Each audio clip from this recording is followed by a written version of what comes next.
if nothing else, I really think it's great that RFK is at least like getting a conversation started on a lot of this stuff, because it seems like almost nobody else was going to bring up this stuff. You know, I one of the things that I thought was really interesting about the when you had him on the podcast, and that created like a huge, you know, like storm, and then there was the thing with the Hotez guy refusing to come on and debate him when you offered. And I think the pot was up to like $2 million or something like that. And it's like, it's funny how these guys from like the medical establishment, who have been wrong about just about everything throughout this pandemic. I mean, I don't know if you saw any of the compilation videos that were made of that Hotez guy going around just like at every phase getting everything wrong throughout this, but then still has the nerve to be like, this guy's spreading misinformation and it's dangerous and all this, refusing to come have a conversation with him. But you're like, okay, so here's RFK Jr. and he's going, look, America has the highest rate of chronic illness in the world, okay? Autism spikes through the roof in the last few decades. And his argument to me sounds that this isn't just that we started diagnosing autism. Like, because 50% of autistic kids never develop language.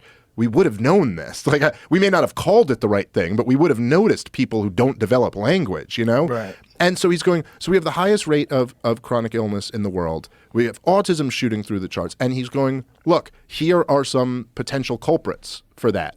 And so, okay, if you think that's all crazy, like, okay, but what is it? What is going on here? Because in the American political conversation, this never comes up. Nobody's ever bringing this up. I cannot think of a presidential candidate who's ever mentioned once that this is a thing. Right. You know, that never comes up on CNN, that no one wants to talk about it. So, like, at least he's talking about, like, that seems, by the way, I haven't really ever been talking about that. I don't know what the answer to any of it is. Someone should be bringing that up. I never even thought it was a possibility until the pandemic, until I read his book. When I read The Real Anthony Fauci, I was like, wait, what did they do? What did they do during the AIDS crisis? Because that's what's important, that it's not just about what's happening right now.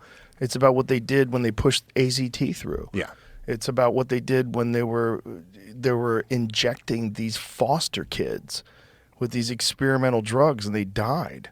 Like that all that stuff is true, and it's fucking terrifying. And this is why Hotez won't come on. This is why he won't come on with RFK. Yeah. Because he knows that this guy can go chapter and verse. And he's not like, you can kind of push him on defending his claims, but then he gets to push you on all this stuff. Yeah. You know? And I don't even know if Hotez was directly related to that, but I know he's in bed with that whole establishment. Like, he got funding from, you know what I mean? Like, all the same groups and stuff. Yeah. And like, it's like, okay, so this is who you're working with? These are the talking points that you're parroting? Yeah. And it's all... The guy doesn't take vitamins, doesn't exercise, eats junk food, and he posts pictures of him getting the RSV vaccine. It's like, okay, buddy, that's the way to do it. He got the RSV vaccine? Yeah. Posted a photo on Twitter. By the way, he has it limited now. The only people he follows can respond. Mm-hmm. So it's just like he's got this, like, little echo chamber he's got going on in his tweets now. Dude, me inviting him to have a debate with RFK. Dude, the thing that drove me crazy about that was that then he turned it around and started playing the victim and going, you know, like Joe Rogan's led this harassment campaign against me, and all these people on Twitter all day are like, you know, like, I'm being demonized by this whole group. And you sit there and you go like, yeah, you know, as an unvaccinated person, I have no idea what that's like. Yeah. I have no idea what it's like for you to, like, you know what I'm saying? Like, but not only that, it's bullshit, because he said I had neo-fascist leanings. Oh, yeah. Yeah. He'd been on the podcast twice. Yeah. And I've fucking chatted with the guy. Like he knows I'm not a fucking fascist. Like, what are you saying? You don't believe that. You're saying something you don't really believe, and you did it without, like, mentioning me. You know, like with the @ mention. Yeah. So somebody had to send it to me, and I was like, this motherfucker, like, a neo-fascist leanings. Like, you're telling me that the guy who is pushing forced vaccinations on behalf of giant private pharmaceutical companies is calling you a neo-fascist? Yeah. Like, do you have any idea what these terms even mean and who's being the fascist here and who's not? Well, that's why I did it. And even then, I didn't insult him.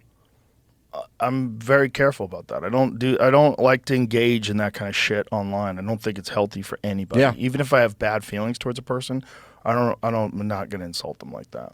Yeah. And there were easy shots to go after with the guy, but it's good you didn't. I didn't insult him when he was on my podcast. He was telling me about his fucking diet. Yeah. I didn't insult him. It's like, especially when, I mean, the contrast between me and him physically, like someone who really does take care of themselves and then being lectured by someone who doesn't. Yeah. That the only way around that is vaccines. There's only one way. There's this one solution to this problem, this very complex problem called the human immune system. Yeah.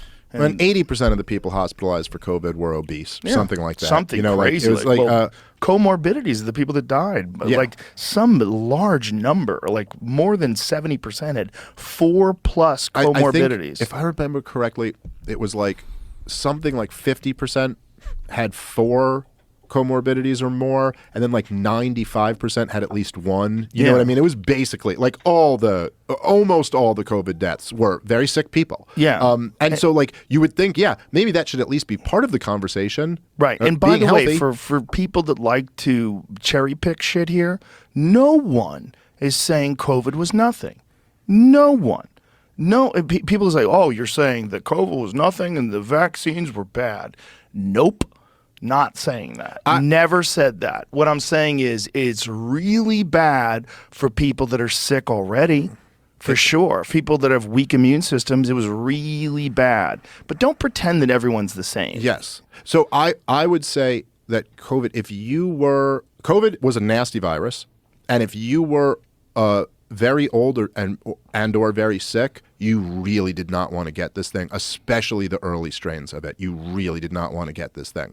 And I think that there is an argument that early on, if you were very old and very sick and had never had COVID, that maybe it did make sense for you to get the vaccine. I think it did make sense for a lot of people. It offered some level of protection initially. So there was other things they could have done as well. Sure, but just because it makes sense for that one group, you cannot extrapolate from that now that it makes sense for every group. And the ones that are the most obvious would be like if you're like a young, healthy person who's already had COVID. Right. Because in that case, no, it doesn't. It just doesn't make sense for you.